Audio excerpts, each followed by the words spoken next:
ఏంటి మామ నువ్వు చెప్పేది?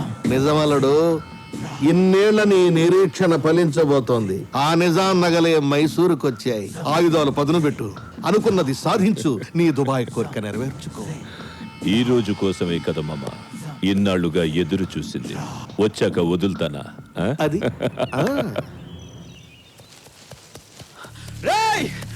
సర్క్యూట్ హౌస్ లో ప్రాబ్లం వచ్చిందట. దీవి మొత్తం పేలిపోబోతుంది.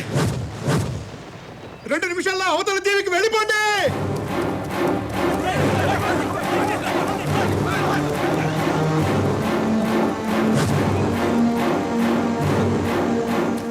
పరిగెత్తవరా, వాడు చెప్పింది వెళ్ళలేదా?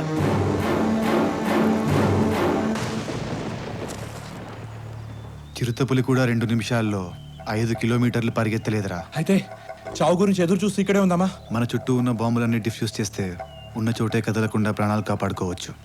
అవునవును. ఏంటి అవునవును? 2 నిమిషాల్లో ఎన్నని బయటకు తీయగలం. అప్పుడే నిమిషం అయిపోయింది. దేవుడా పద!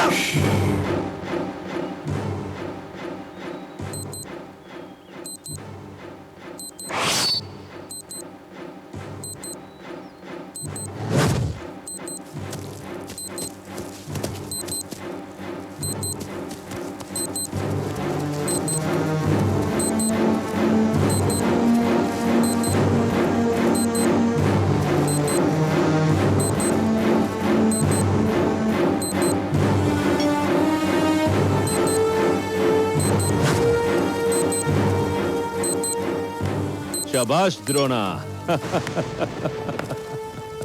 గుడ్. ఇదే మీ దగ్గర నుంచి మేము కోరుకుంటున్నది.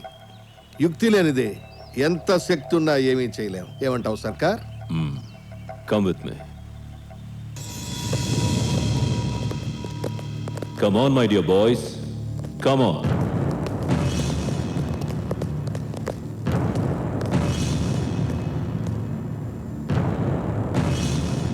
ఇన్నాళ్ళు నా ప్రపంచంలో గడిపిన మీ జీవితాల్లో ఈ రోజు గొప్ప మలుపు తిరగబోతోంది. నేను పెట్టే ఈ పరీక్షలో మీరు నెగ్గితే ఈ దీవిని వదిలి శాశ్వతంగా మీ ఇళ్లకి వెళ్ళిపోవచ్చు. అటుగా వస్తున్న మా మనుషులతో మీరు తలపడాలి. మొదటి రౌండ్లో ఒక్కరు, రెండో రౌండ్లో ఇద్దరు, మూడో రౌండ్లో 4 వస్తారు. మీరు మాత్రం ఒక్కొక్కరుగా ఒంటరిగా పోరాడాలి.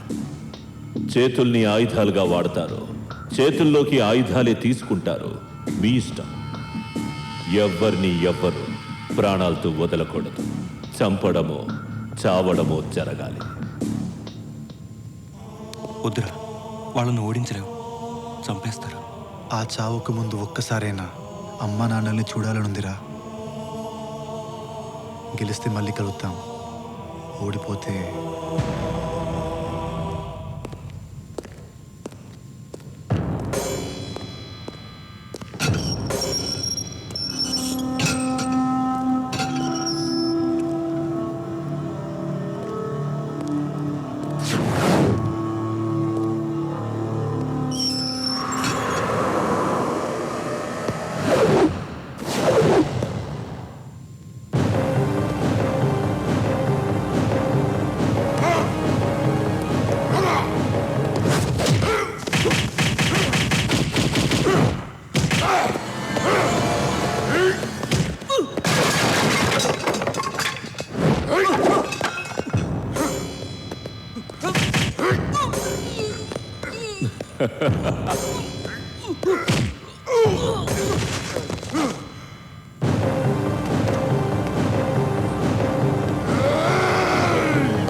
శభాష్ ద్రోణ, శభాష్.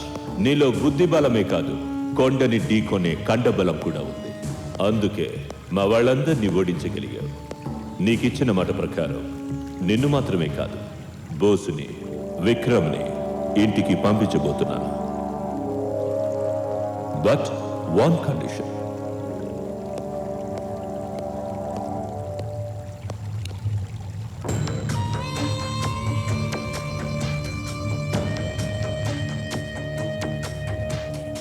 ఇవేంటో తెలుసా?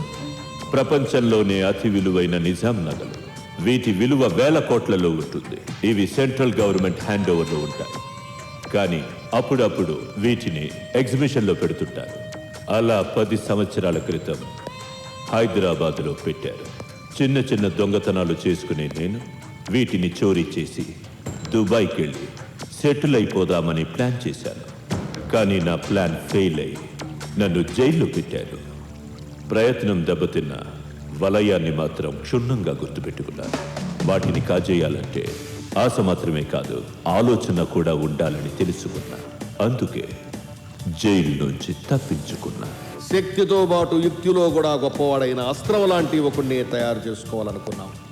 యుక్త వయసులో ఉన్న వాళ్ళని సైన్యంలో ఎందుకు ఎంచుకుంటారో తెలుసా? ఆ వయసులో మనసు ఆలోచనలు, ఆకర్షణలు, అడ్డుదారులు పట్టకుండా చేయగలిగితే చెప్పిన బాటలోనే నడుస్తారు. అందుకే మిమ్మల్ని కూడా మొక్క దశలోనే పట్టుకొని ఇక్కడికి తీసుకొచ్చాం. అది రేపటి నుంచి ఆ నగల్ని మైసూర్ సిటీలో ఎగ్జిబిషన్లో ఉంచుతారు. మీరు వాటిని కాజేసి నాకు అప్పగించాలి. మేము దొంగతనం చేయటం మాకిష్టం లేదు.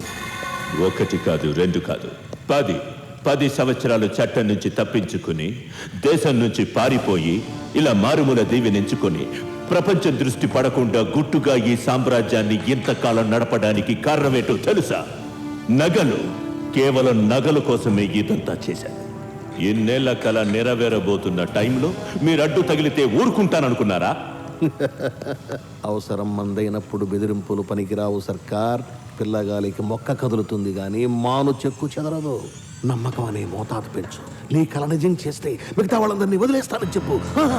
ద్రోణ, చివరిగా మనం ఒక ఒప్పందానికి వద్దాం. నాకు ఆ నగలు తెచ్చిపెడితే మీతో నా అవసరం తీరిపోతుంది. కాబట్టి మీ ముగ్గురితో పాటు అందరినీ రిలీజ్ చేస్తాను. వీళ్ళందరి విముక్తి ఇప్పుడు మీ చేతుల్లో ఉంది.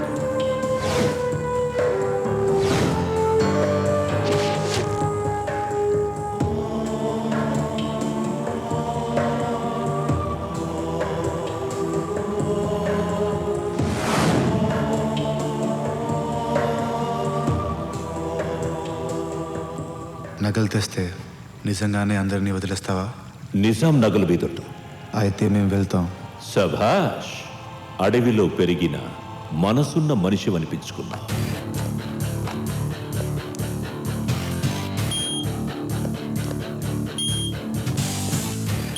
ఆగండి. అక్కడికి వెళ్ళాక ఇప్పుడు మనల్ని ఎవడేం పీకుతాడులే అని పిచ్చి పిచ్చి ఆలోచనలు చేయకుండా ఆయన మీరిండ్లకు పారిపోవాలనుకున్నా, పోలీసులకు చెప్పాలనుకున్నా, ఇక్కడ మీ వాళ్ళ ప్రాణాలకే కాదు అక్కడ మీ ప్రాణాలకు ముప్పు తప్పదు. మీ శరీరంలోకి అతి ప్రమాదమైన మైక్రో క్యాప్సూల్స్ ఇప్పుడు ఎక్కించబడ్డాయి. అవి మీ శరీరంలోనే తిరుగుతుంటాయి. వాటిని 24 గంటల్లో తీసేయాలి, లేకుంటే అవి మీ శరీరాన్ని పేల్చేస్తాయి. అంటే 24 గంటల్లో మీరు పని పూర్తి చేసుకొని ఇక్కడికి తిరిగి రావాలి. అది